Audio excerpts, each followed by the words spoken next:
Hello, everyone, and welcome on into the Betting Pros podcast. It is time for week 6 of the NFL season. The time is flying by, and today, of course, it is Tuesday, and that means that we are going to be taking a little bit of a look back at the week that was and how certain teams have changed our perceptions of them from week to week here. And here today to help us do that, of course, as always, the Oracle himself, Matt Freedman, and today joining us from the Hammer Network to help us hammer some of these teams back down, it is none other than Rob Pizzola. Rob, how are you doing today? I'm doing great. I see what you did there, and I appreciated it.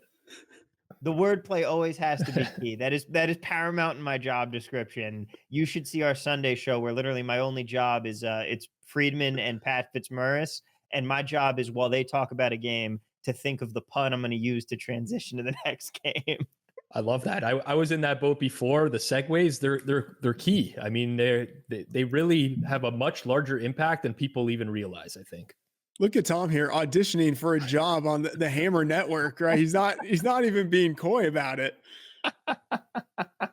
Well, you know what, Matt? We'll put the job auditions aside right now. And instead, let's talk a little bit about the Hammer Network before we get going here, because Rob, you're a very interesting cross-section of sports betting here. You are, of course, a professional sports bettor, but you come from a media background like the rest of us here. How is it that you made that transition and said, wait a second, this is what I want to do, this is where I want to go? It was actually kind of just dumb luck, really. I've always been a sports bettor. When I was, producing radio shows and hosting radio shows in my 20s, I was mostly a losing sports bettor. And I just got to a point where I didn't really enjoy it anymore. So I stopped for a long period of time. And I took a more of an analytical approach to betting sports. And that seemed to work out for me. And eventually, honestly, I was just found through my social following. I had developed a pretty large Twitter profile from my time doing on-air gigs in Canada, and people just found me organically that were other sharp bettors and wanted to work with me. So it was just a lucky thing. I never considered it even a remote possibility that I'd be making my living betting on sports. And I probably wouldn't have had people not reached out to me directly. So the power of social media, I think it's huge nowadays. But I didn't do anything. Like I didn't consider this a path that I wanted to go down, but I eventually did.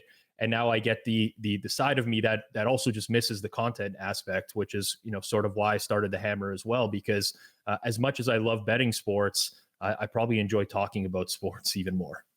And so you talk about the Hammer Network there. It is, of course, is it too late to call it brand new now? Relatively new?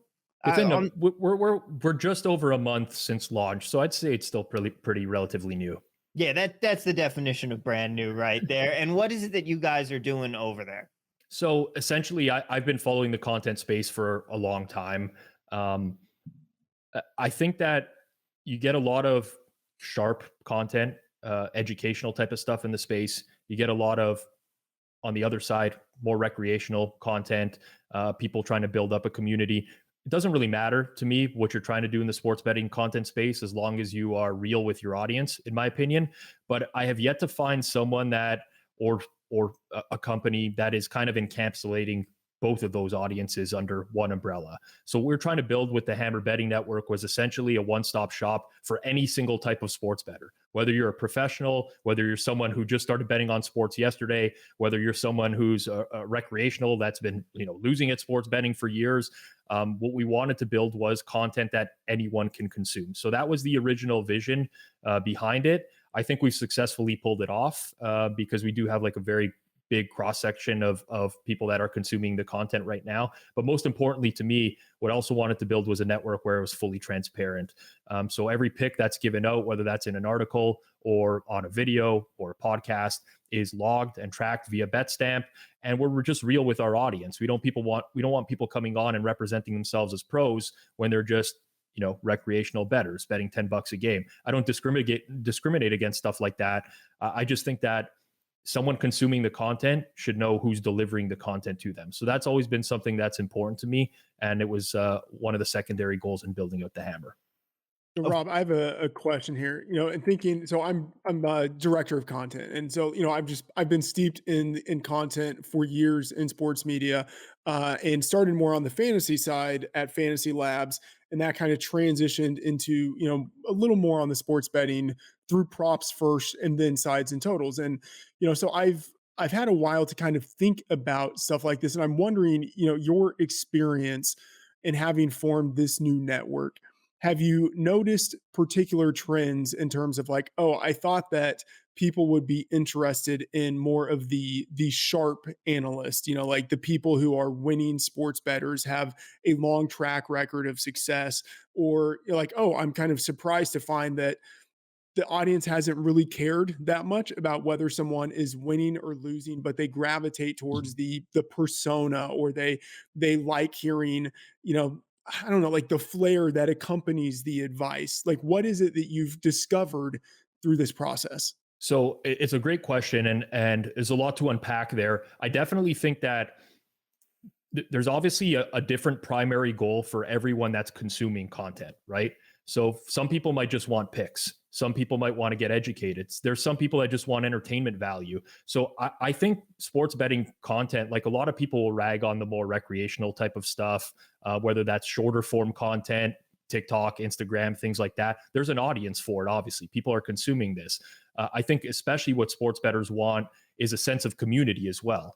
I use this as an example all the time, but there's someone out there that goes by Book It, Trent, has grown a huge following in the space, literally had maybe 10,000 followers last year and is up over 100K now on Twitter. Then you add in the TikTok and Instagram as well. He's doing very well for himself. To me, Trent, people, a lot of people in the sharp space might put him down and be like, oh, this guy doesn't know what he's talking about.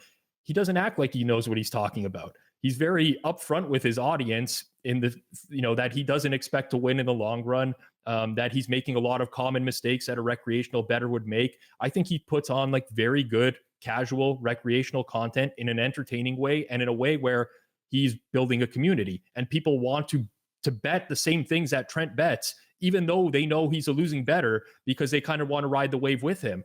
And I think that's like, take a step back and think about that for a second. There are people out there that know this guy is going to lose, still want to bet the same stuff as him because he's developed such engagement amongst his community and people that support one another. So that was kind of like a light bulb moment for me of like, how can we build something out like this? What I particularly wanted to experiment with the Hammer was pairing together a sharp content creator with a more recreational one, and seeing if we could do numbers in those types of videos or podcasts and so on and so forth. So far, I would say that that's been an overwhelming success. So not necessarily a learning, because it was like a hypothesis that I had going in that we might be able to draw people from both communities into one. But what I've particularly noticed is it hasn't just been like a drop off after the week 1 video or the week 2 video. Those are actually growing audiences over time. So now you're getting people who would have traditionally viewed solely recreational content who are now exposed to a sharper sports bettor, and vice versa. People who consumed only sharp sports betting content that are now, exposed to a more entertaining personality, something like that. So I think for me, that's kind of been the biggest learning, or at least I should say just like kind of proving the hypothesis, so to speak. But I would like to really bridge content from both ends of the spectrum, essentially. And I'm happy when we've been able to do that so far. And one of the things about Book It, I was talking with Adam Rosenberg from Action a while ago, and we discussed their success and what they've been able to do. And the key for them is they set up, and you touched on it there, with the Trent is not coming out there pretending to be sharp. He's not saying I've won 100 straight bets. He's not trying to scam anybody like that. Book It celebrates the loser.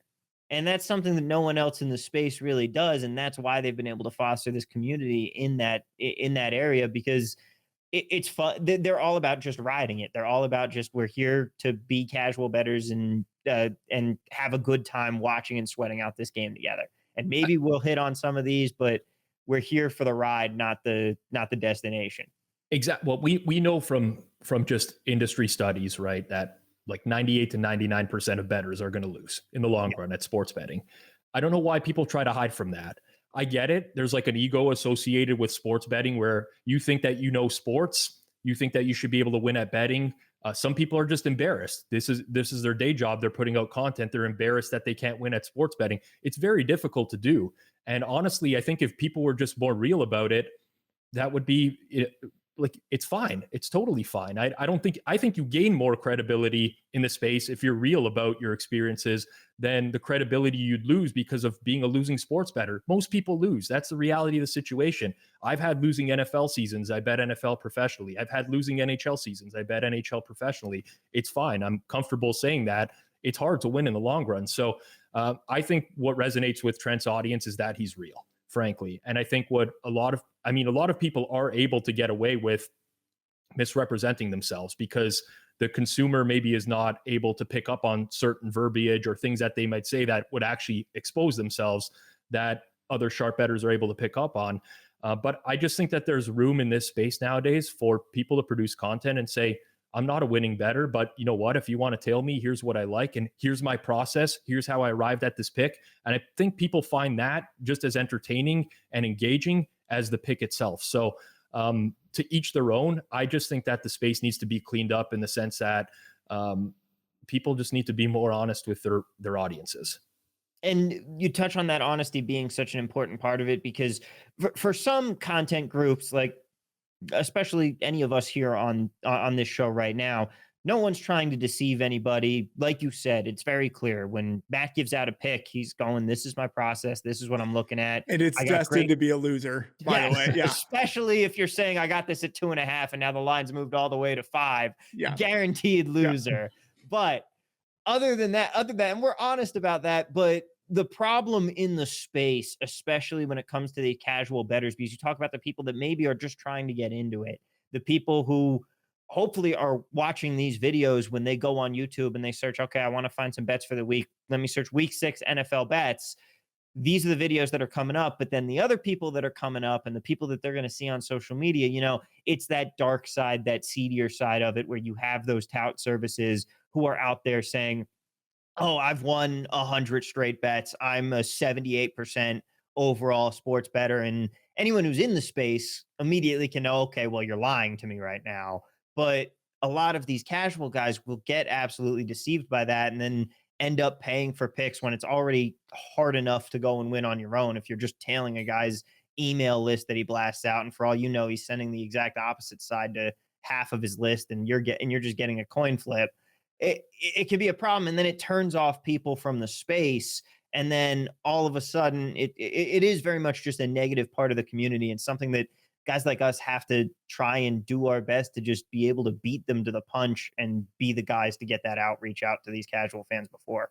Right. And I honestly don't know what the solution to that is, other than I just don't want to be part of that problem. So like I approach sports and like life in a moral type of way.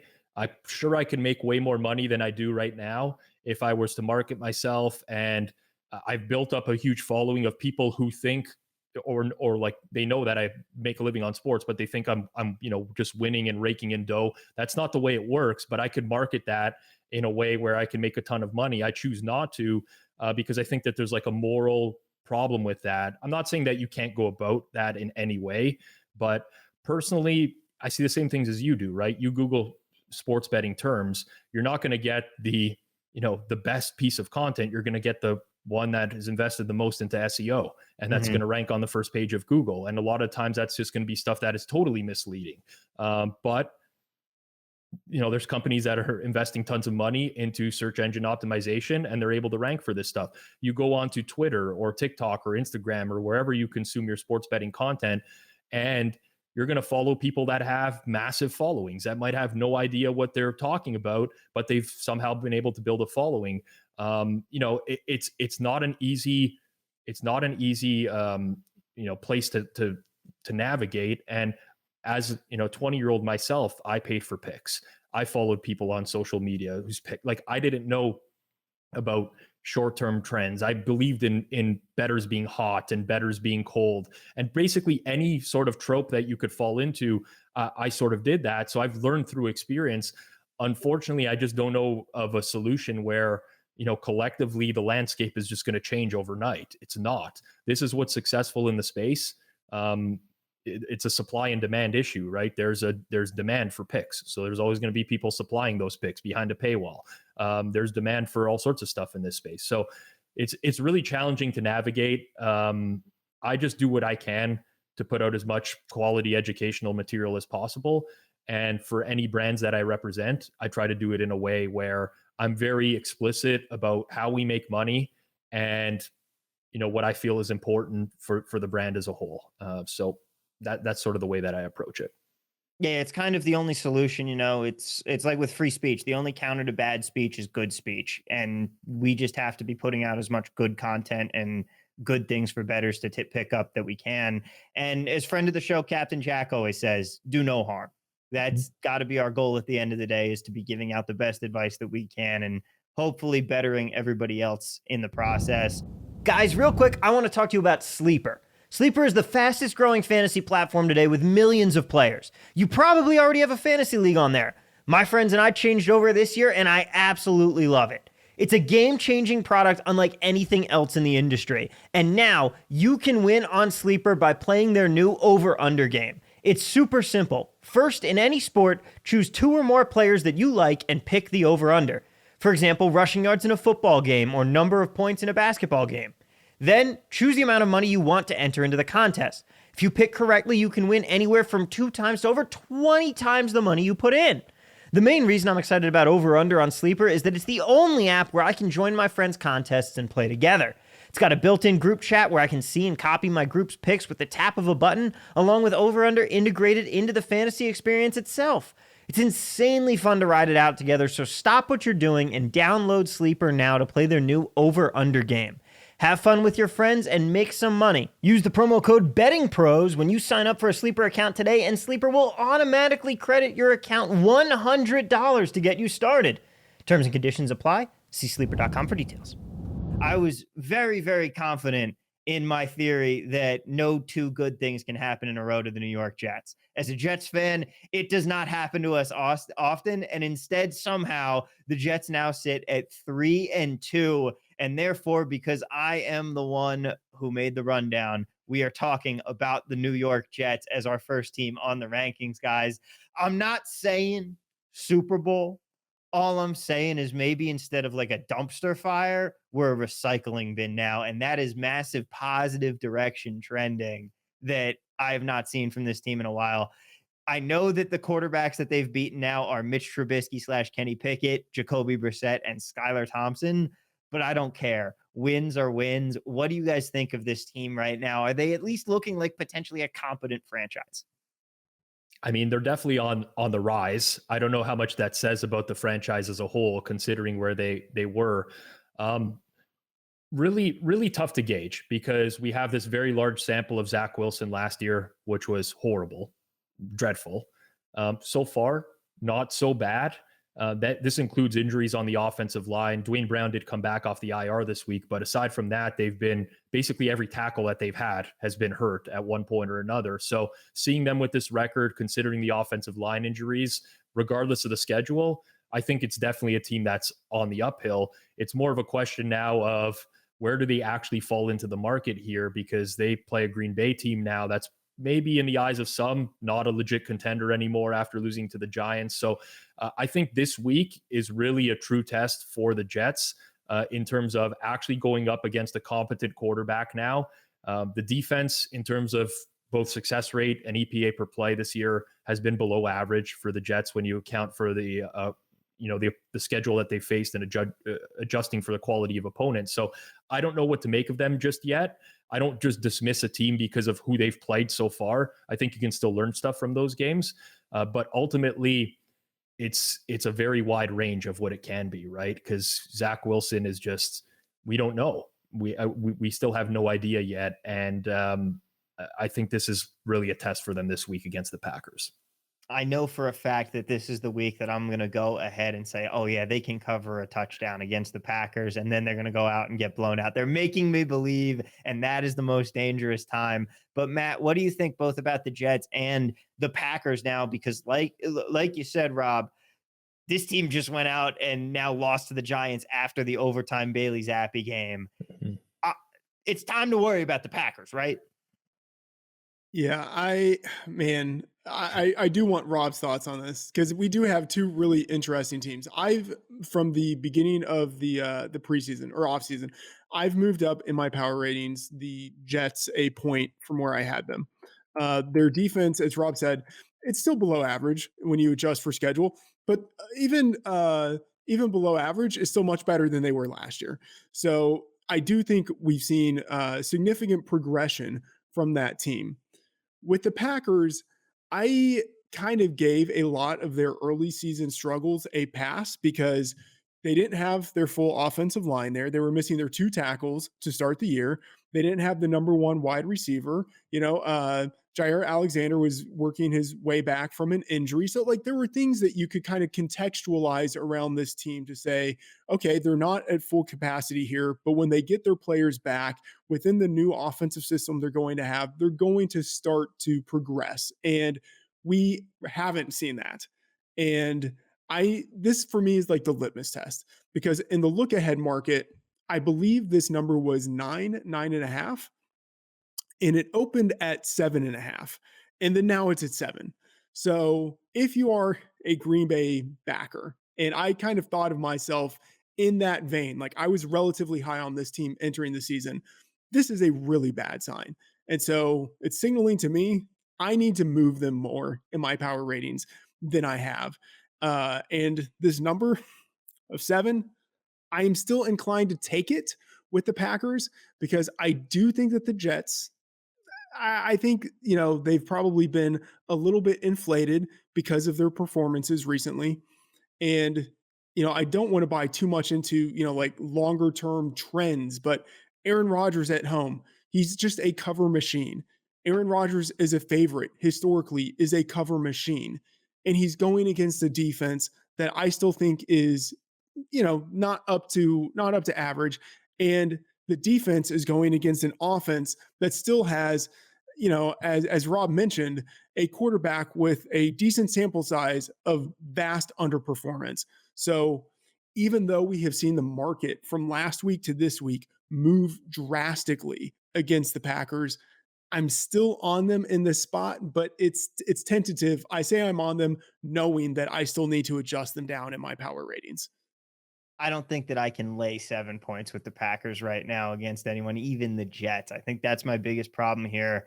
But what's befuddling me, and Rob, I want to get your thoughts on the Packers as well. But what's befuddling me with this Jets team is how this defense is still performing the way it is, because you look at the parts, corners pretty good. DJ Reed apparently was a PFF top 25 corner this week. Sauce Gardner does not look like a rookie. I'm loving that pick. I'm loving what he's going to bring to this team for the future, but he's already looking like the part. The defensive line, whole lot of depth. Quinnen Williams is a fantastic rusher up the middle, and they have starter quality about 7 guys deep on that D line. The linebackers are Quan Alexander and CJ Mosley. Yeah, that's your 2019 All-Star team, but they're still good guys. And yet the stats aren't backing it up. This defense isn't performing to the level that I feel like they should be with all of the talent that they really do have here. And I don't understand it. Yeah, what's even more interesting, I think, about looking at the Jets defense is that they've been a pretty low blitz team this year, blitzing on just over 15% of opposing dropbacks, but they've generated the 3rd highest pressure in the entire league at 29%. Now, again, some of that might be quality of competition.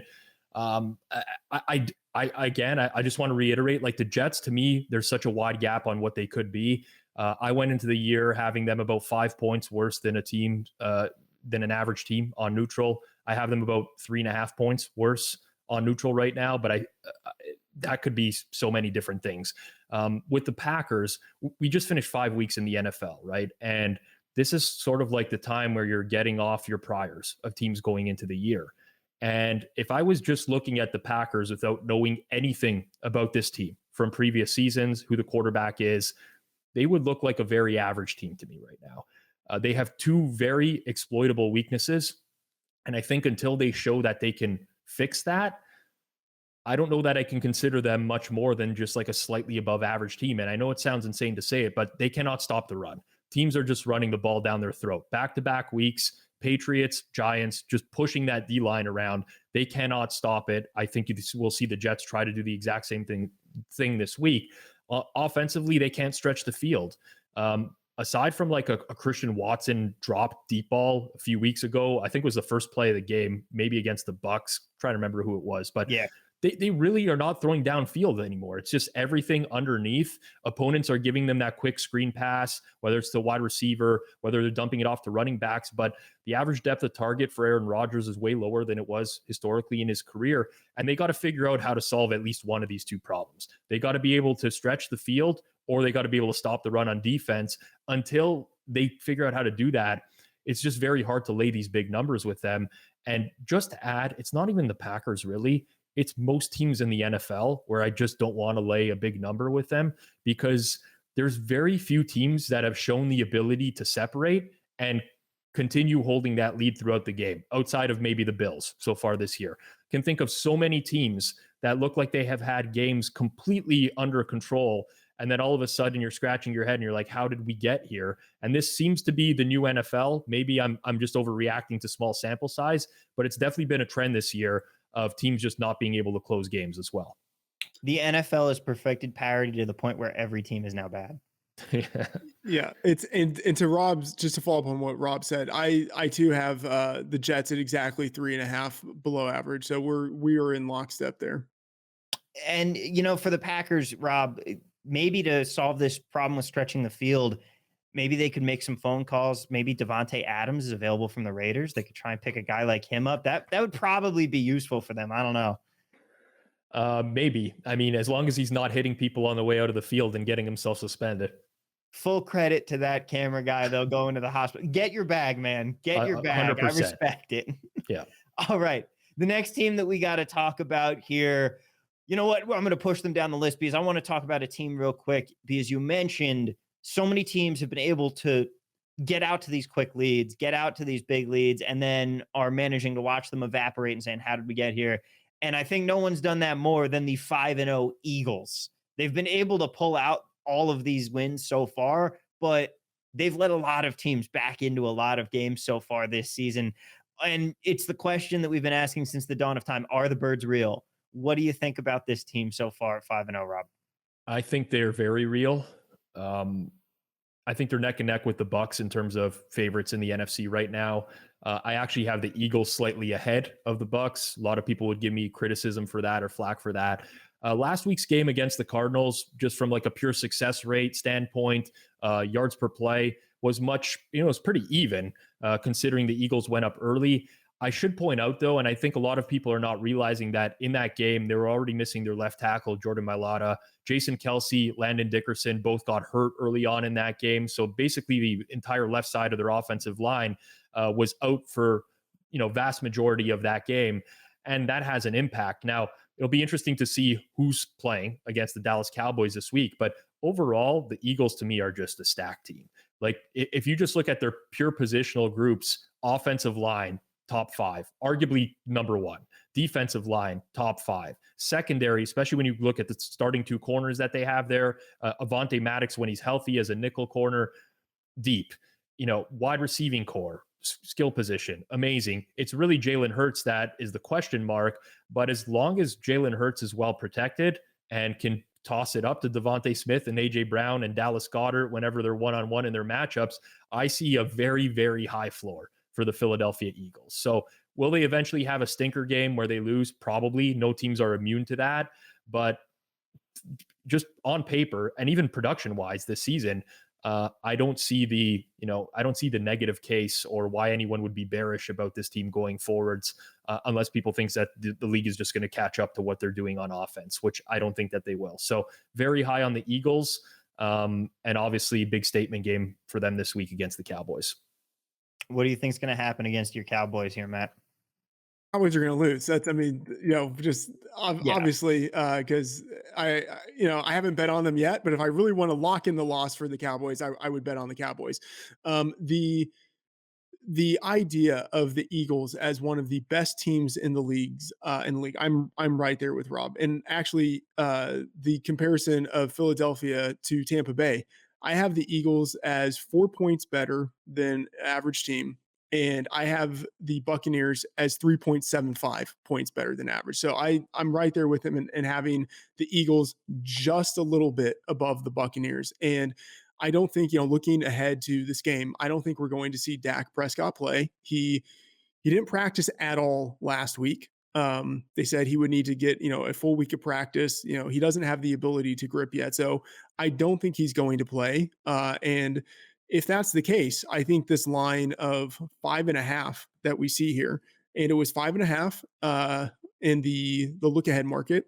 It opened at 5, and now it's actually it opened at 5.5, and now it's moved down to 5. And that movement kind of surprises me because I don't think it's warranted. I don't think this line should be moving towards the Cowboys. If anything, I think it should be moving towards the Eagles. I would agree with you on that one. I'm a Cowboys fan as well, so I'll try to make this as unbiased as possible. Listen, they have not played a game this year, the Cowboys, where the final score has been in the 40s. So they're playing very, very low scoring games. 5 games now, all 30s or less, essentially. Cooper Rush, I'm very happy what he's been able to accomplish as a backup. However, this is a game where he's now playing up, step up in class in terms of opponent. And Dallas's defense has won them a lot of these games. And their pass rush specifically has won them a lot of these games. Now you are going strength against strength because the Eagles have such a great offensive line, presuming that their entire offensive line is going to play this week, which I think is likely to happen. You have Micah Parsons, who may not be 100% going into this week as well, who got dinged up in the fourth quarter there. So this is now a game where Cooper Rush has to do something. It's not go in there, manage the game, don't make mistakes. It's make some plays. And I don't know that I've watched every Cowboys game. Again, I don't want to slander the guy. He has done a great job as a backup, but is he ready to compete in this type of game and go throw for throw with Jalen Hurts and the Eagles offense? I don't think so. So I think the market is now a little bit too high on Dallas based off what they've accomplished, largely against teams that have horrible offensive lines. The Dallas has just been in the backfield on every play against the teams they've played in recent weeks. I think this game is going to go very differently. I think the Eagles are I have them even power rated even higher here. I have them 5 points better than an average team on a neutral. So this would be a Philadelphia or nothing game. I think this is the one where Dallas comes back down to earth. Guys, the next team that we want to talk about here, Matt Rule is going to make about $835,000 a month for the next 48 months or so. Not a bad heist for the man who has managed to be 1-20 in games where your opponent scores 17 or more points. That's just downright incredible. But where do the Panthers go from here? Obviously, Steve Wilkes not going to be the long-term answer. They should probably give Ben McAdoo a shot. Someone needs to, just for the memes. But what are we going to do about this team? The defense has been good this season. The offense has obviously, if we were to compare them to a college quarterback, they'd be General Booty. But where's this team going to go? Are they going to be trading away key pieces here? We already saw the Bills were asking about Christian McCaffrey, which would be unfair. DJ Moore, another guy who is hopefully being shown the door. Is this team going to start selling players off, or do you think there's going to be a little bit of that new coach bump for the week that now that Matt Rule is at least gone? Very difficult to say. Obviously, in the short term, I think they're still playing to win. New head coach, new quarterback this week. Obviously, PJ Walker's played before, but Baker Mayfield essentially going to be out a few weeks as well. I think it's too early to say that the season is over, and at least that's the way that NFL teams will approach it. What should they do? I mean, they've had a lot of high draft picks in recent years. Essentially, probably build around those. J.C. Horn, who actually got injured last week. Obviously, Derek Brown, Gross Matos on the defensive line, as well. So I still think they have like a young core that they can build around. But this, let's be real here. Like, this is not going to be their season. They'll probably lose a few more games, and then the writing's on the wall, and try to get whatever you can for any piece that's valuable at this point and enter the rebuild and try to get that, as high draft pick as possible. So that's what Carolina is. Matt Rule set this franchise back quite a bit. Not only him, though. You mentioned Ben McAdoo. Like, the play calling on offense is,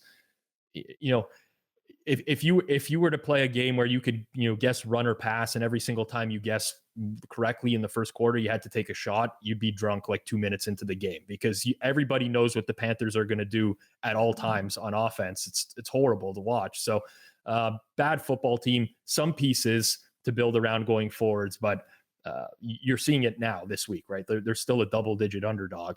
against the Rams, who they can't score. The Rams cannot actually move the football right now. And that's how much the market has come down on Carolina. So tough spot to be in, but I think this is a full rebuild mode.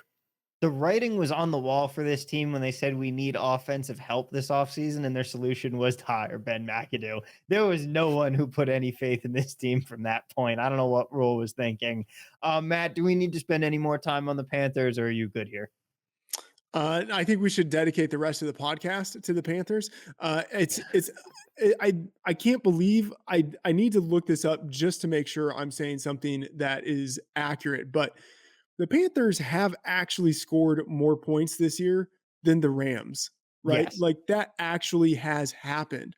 And one, I just don't understand how that's happened. And then two, given that has happened, it's not that I can't understand why the Rams are favored or anything like that, but double digits, that is a lot for a team that has massively underwhelmed to date.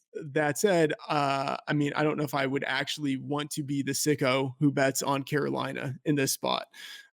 Give me a few days and I probably will be that sicko, but I don't know if I'm ready to do it on a Tuesday. This is absolutely a Matt Freedman trademark game right here. You're going to do it. We both Right. know that on Thursday's show, you're going to come on and say, one of my favorite games this week is Carolina 10.5. Yeah, absolutely. It's going to happen. Yep. Yeah, it's tough. I mean, the Rams have 80 points in 5 games, and they're spotting 10.5 this week. I don't know how you bet the Rams. It's just a question. I'm in the same boat as you, Matt. Like, can I lay off of Carolina?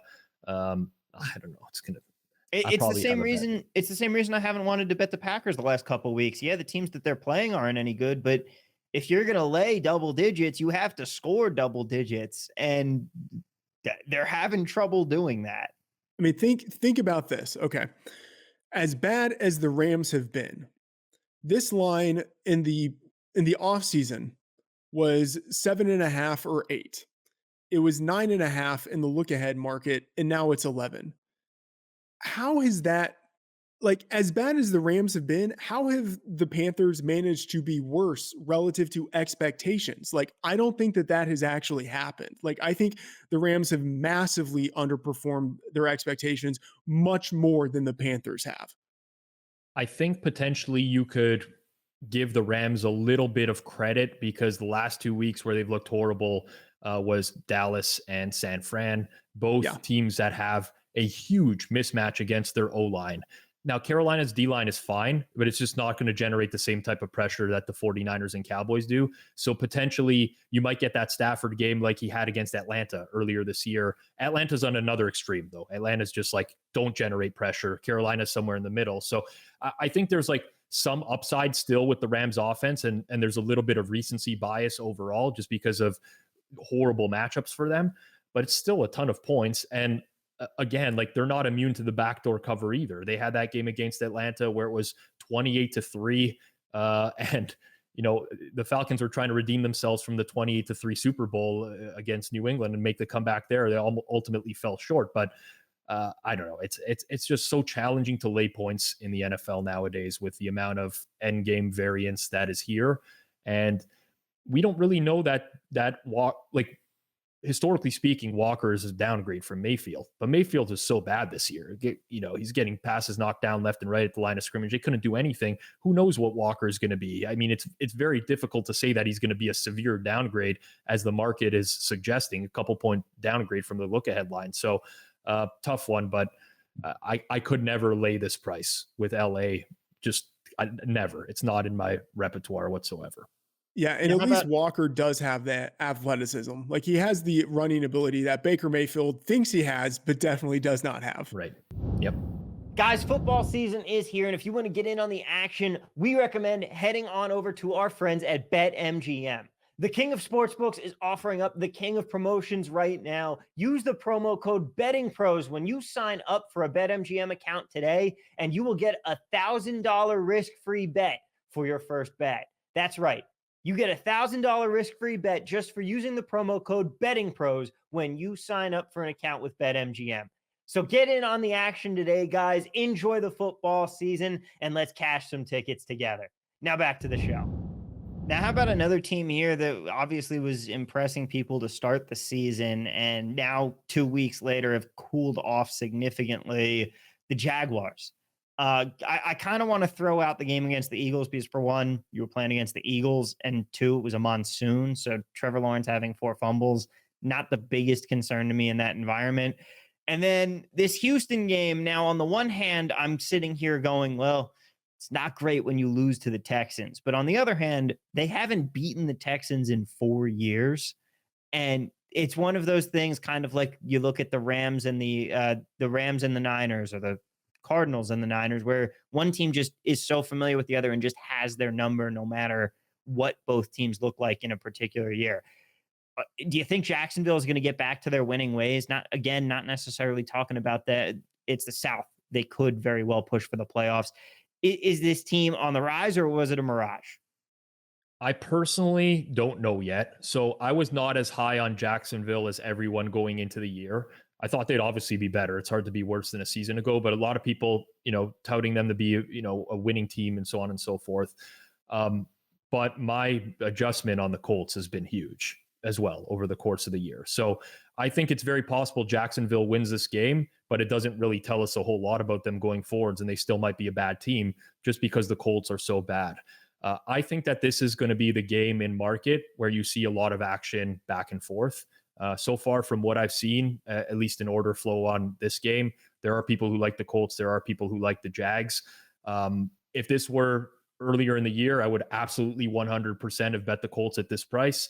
But now I strongly lean towards the Jags. They've at least shown us something. Like Indianapolis, I get that they're 2-2-1, but the win against Kansas City, a game where I bet Indy, was about as big a facade of a win that we will see all season long. I still don't know how the Colts won that game. And then just looking at Denver Thursday Night Football, again, like they should have lost the game. And that was about as bad as the Broncos could play overall. Ultimately, until I see something from the Indianapolis offense, I don't know where how they're really going to move the ball. Jacksonville can get a pass rush going. The Indy O-line cannot block anything right now. And Matt Ryan is just, not only is he a statue, it'd be fine if he just stood there and took a sack, but he seems to fumble on like every other play as well. He can't hold on to the ball, which makes it so much worse. I lean heavily towards Jacksonville. Maybe 10 days to prepare for Frank Reich is something. I'm struggling to come up with other reasons where I could lay points with Indianapolis at home, even at a small number. Matt, what do you think? Yeah, like Rob, I was pretty low on Jacksonville to start the year. They were one of my lowest rated teams. And so they are the team that I've actually moved up the most in terms of point differential from the start of the year to now. Indy has moved down. So I have them now within a point of each other. And I'm actually curious. I want to get Rob's thoughts on this. I still have a slight lean towards the Colts just based on my numbers, but I don't want to bet it. I for sure don't want to bet it. Rob, I'm curious, do you actually have the Jags ahead of the Colts now?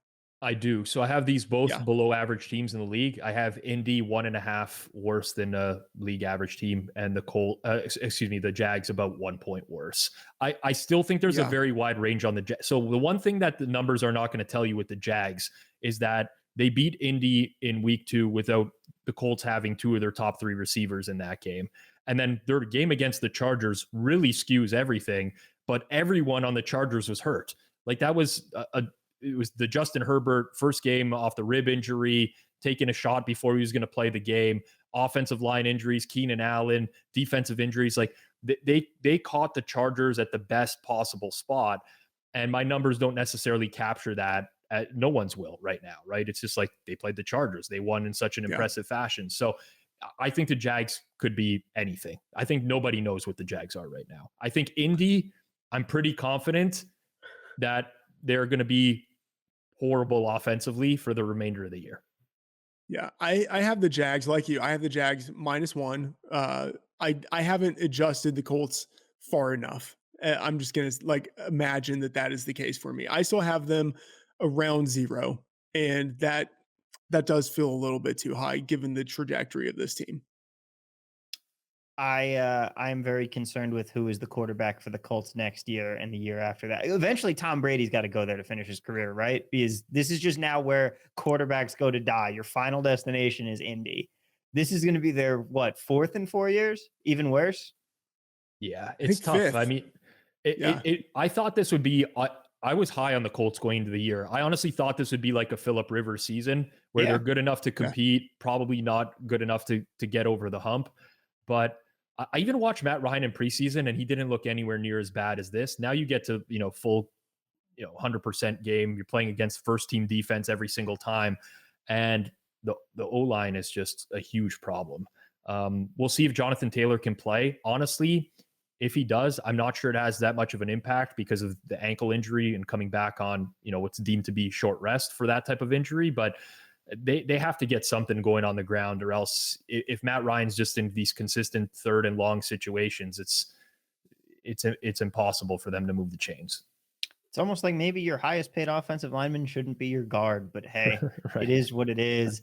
Now, one more team that I want to talk about here before we talk about the absolute game of the week in Thursday Night Football this week, the Raiders. It was an interesting Monday night game last night when we're recording this right now. And, all of a sudden for this team, it's still an impressive cover, and really they were right there to win it. A defensive holding call on a missed field goal. Are you kidding me? Fun fact by the way here. Not only are the Raiders the only team that can benefit from one of the most ridiculous calls that I've ever seen and still somehow end the game jobbed by the refs. Do you know the last time a defensive holding has been called on a field goal? I couldn't tell you. 2015, and take a wild guess at the team it was called on. I'm going to guess it was the Raiders. It was the Raiders. You can't make this stuff up with this team. And now they sit here 1-4, and they're like the Lions of last year. They have not lost a game by more than one possession just yet. And this was definitely some of the best football that they've played so far. Can you move them up at all? Like, this team does have a lot of talent and apparently also pushes cameramen now, but that was a tough loss for them. What are you thinking about the Raiders going forward? Matt, I know that you think that they're terrible, and I was with you. I thought they were going to get blown out in this game, but I'm still impressed by what we saw there. I was impressed. I was impressed by what we saw last night, actually. I mean, they should have won. They should have won that game. It was right there. And so, after that game, regardless of outcome, I bumped them up to the power ratings, and I bumped the Chiefs down to power ratings. I think that's the only way you can respond to that game. Really, I don't think you need to bump. I guess if you're that low on the Raiders, you have to bump the Chiefs down a little, but they still got it done at the end. What do you think? Yeah. So, like, the thing with the Chiefs, and there's scientific data to support this, they actually do, as much as I joke about it, they do have two playbooks. They have the we don't want to show you anything because we have a big game next week playbook. Yeah. And I think that's what we got from the Chiefs offense for a large majority of last night's game. Like, you didn't get any crazy plays that they're accustomed to doing. Obviously, they have Buffalo on deck this week, which is a huge game. Now you can argue it's a divisional game against the Raiders, Monday Night Football, big game as well. But we've seen this for Andy Reid for many years now, going on many years. So I don't know how much I can trust my adjustments based off last night's game. I will say, like, this Raiders team is just the opposite of the Raiders team a year ago, because the Raiders team a year ago was nowhere near as good as their record indicated, had all of these close wins, fluky wins. They go to the playoffs. They almost upset the Bengals in the playoffs on the road. Came down to that interception that Carr threw in the red zone, in the end zone, I think, of that game. But now it's like the opposite. And you're just kind of seeing like water find its level, so to speak, where I don't think they're much different than the team from last year. I'm not a huge Josh McDaniels fan overall. I think he loses me at several times, but this is the healthiest that they've been in a while. They got their center, Andre James, back last week. They got Hunter Renfrow back this week.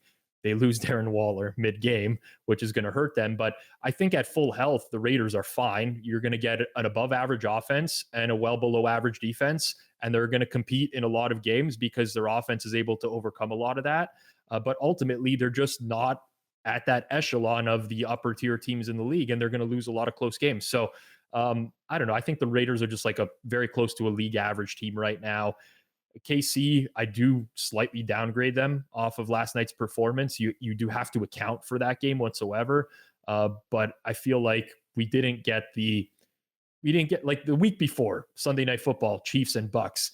The amount of crazy plays in that game, Mahomes flip passes, you got the shovel pass at the goal line, tight ends taking a snap at the goal line and running a touchdown. Like that's when the Chiefs are at their full power. And that's really what, like, their ceiling is extremely high. I don't think we saw it last night. The Raiders redefining zero coverage as zero defenders on Travis Kelce was a bold call.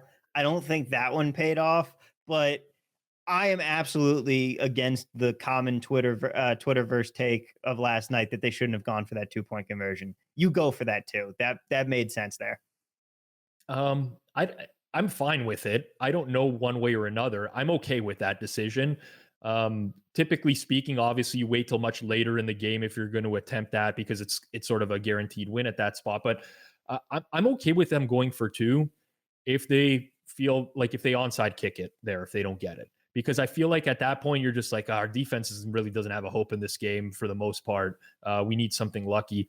I don't know. It was a weird game overall in terms of the fourth down calling. I liked a lot of what I saw. Obviously, the fourth down in the first half. People love to blame the Raiders for going for 2 with ignoring the fact that they went for fourth down and scored a 60-yard touchdown in the first half. That was the most massive play of the game in terms of win expectancy added. So that's what kills me with the discourse. And then they didn't go for it on the next 4th and 1, and they kicked the field goal to go up 17-0, and that was the turning point. That's the play I have a problem with. That's, actually, Tom, I'm glad you mentioned that because there are points where Josh McDaniels, with his offense, it looks really intriguing. And then there are some times when he makes decisions and you think, okay, like that is sharp. The thing is, like, he doesn't string decisions together that make you see the consistency of like a coherent thought or coherent like philosophy about how he's going to attack opponents. And so that is the thing that really makes me hesitant about the Raiders. I think just sorry to cut you off. I think one thing that, as somebody who's a math guy and like a proponent of analytics and like making math-based decisions in game, the one thing that drives me crazy about the discourse is that we have no idea what's going through the coach's head in that moment, right? I have no idea if Josh McDaniels has somebody telling him whether he should go for it or not. And I wish that we could just get someone in the locker room after the game or like the post-game presser that says, walk me through this decision. And then, press the guy on it. Like, did you make this decision on your own in the heat of the moment? Were you processing some sort of, because everything gets filtered back to analytics, ruining the game. And it's like, oh, like this guy doesn't know what he's doing. Analytics are ruining the game. And it's like, I have no idea what factored into those Josh McDaniels decisions. I don't know what Brandon Staley's doing this year. Has he just completely dismissed? Like, apparently he has. Apparently he is ignoring them. But I would like to know that so that not everything that negatively that happens on fourth down or a 2-point conversion is just comes back to like, oh, analytic. I'd love to see a coach come out and just be like, yeah, I didn't know what the numbers were and I thought we should go for it or punt it in that situation so that maybe one time somebody could not blame the analytics movement for a negative outcome of a game. Yeah. We also actually bet real money on a game where the crowd basically made a ref cry and that determined the outcome of the game. This is absolutely ridiculous with the officiating in this league, but that's a story for a different podcast here because we have to get to the barn burner of the week. This is going to be an absolute banger, ladies and gentlemen. This is the future of football. The Bears versus the Commanders. It's -1 to a pick 'em in some spots right now. Guys, I want to start it off looking at the total here. Rob, over under 5 viewers Thursday night. Oh, there's going to be over 5 viewers because there's going to be way more than that are actually betting this game because they have nothing else to do, right? I mean, the quality of the game is not really affecting the ticket amounts for the most part for Thursday night football. It could be any game in there, and people are going to watch it somehow. So I still say over, and they're like my Twitter feed on Thursday night will be people complaining about everything to do with this game. It's going to be the forced wide. It's going to be like Clockwork Orange, where we're just going to be taping our eyes open and forcing ourselves to watch this absolute trash fest. But where are you looking in this game? I personally don't have any desire to take a side normally, but I hate the Commanders this season. I think the Bears are still a little bit better than them. And if I can get this at a pick 'em, I'm inclined to think that the Bears come out ahead at home here. I lean strongly to the Commanders, but there's like some off the field stuff that has kind of derailed me. That like this could be one of those. You mean like your head coach absolutely throwing your quarterback under the bus? Right. So, candidly speaking, a few weeks ago, I identified Carolina as one of those teams. I'm like, Matt Rule's going to get fired. This team is not getting up for these games. They're consistently underperforming against the spread, like dating back to last season. There's maybe something there. I think there's probably something there with Ron Rivera as well. The team on paper, personnel wise, is not as bad as they are playing. Even with Carson Wentz, like I don't like Carson Wentz. He's not a good quarterback, but we've seen him at least at times show flashes before, and he's not really doing that at all with Washington. It's still Commanders or nothing. I'm not laying points with the Bears. Like you can, even if it's one, I cannot fundamentally get to the Bears being favorites. We should point out it is very likely to be a win game. Looking at the winds now, it's like 18 miles an hour expected with some stronger gusts as well. I don't even know who that favors. I guess maybe Washington actually has some semblance of a run defense. They can't defend the pass whatsoever this year. Maybe this helps them. I don't know. But well, you don't really need to defend the pass against the Bears because they run the wishbone. Exactly. I cannot believe that offense. I actually can't believe the Bears offense is a real life offense. And they covered like this one. They covered against the Vikings. Expected points in that game must have been Vikings by like 3 or 4 touchdowns. If you were to just look at that box score and say which of these teams won and by how much, you're not getting Vikings by whatever it was, 7. It's Vikings by 24 or something like that. So I don't know how the Bears do it. But this might be the one where Washington finally is gets a W again. So it's Commanders or nothing. I very likely will not have a bet though. What do you think, Matt? Yeah, I hate both of these teams. That feels like it should go without saying. This is the wet blanket bowl. Yeah, it feels like it should go without saying. I hate these teams. I did bet Chicago at +1. Early in the market when this was kind of vacillating back and forth. I do think Chicago should be favored in this spot, but I will say, like, I have a decent opinion, at least, of their defense. I have a bad opinion of pretty much every other unit in this game. So I think, like, for them, that is what distinguishes them. That is why I do have them as favorites in this spot. Yes, I did bet on Chicago because I am a degenerate and it is Thursday Night Football, and I did show value. I do show value on them, but it's not a bet that I actually like. I'm very happy I have a soccer game during my Thursday Night Football, so I do not have to watch this game. Very real winners are going to be the people who don't watch. That was the case last Thursday, and that will be the case this Thursday. That is the case most Thursdays. Yeah. These games are terrible and need to be stopped. They never will be, but we don't need Thursday Night Football. That's just the reality. I would agree. I mean, I watch the games regardless, so maybe I'm doing a disservice. We're part of the problem. Yes, exactly. That's what I was going to get at. I mean, we say this, right? Like, we don't need Thursday Night Football. I literally watch the game every single week and do not miss. Like, I'll miss events to watch Thursday Night Football games. So it's the sad reality of where I am as a football fan right now. We're sick people. But guys, that is going to do it for us. Rob, we have kept you far too long. Thank you so much for joining us today. One more time, where can people find you and the great work you're doing around the internet and with the Hammer Network? Yeah, for sure. So anyone who wants to check it out, you can visit thehammer.bet. Tons of content up there. Hockey season starting now, so we'll have some hockey stuff up there as well. But we're packed with football, NFL, college football over the course of the week. Whether you consume written, podcasts, video, it's all there. So check out thehammer.bet. And also, if you're just looking to line shop, use my line shopping service. That's BetStamp.